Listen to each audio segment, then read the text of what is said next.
tunatamani tujue kutokana sasa na this changamoto. Nadhani umeona comments watu wametupigia simu wengi sana. Yes.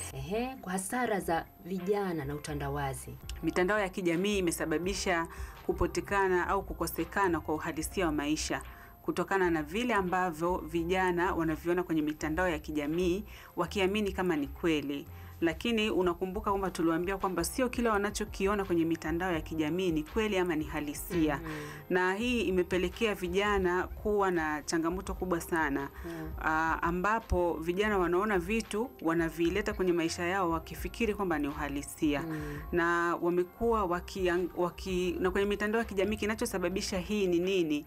Ni kwa sababu wale content creators ama watengeneza maudhui wanafanya vile kuwaaminisha kwamba wanavyoviona ni vya kweli, lakini wao wakiwa na malengo yao nyuma yao.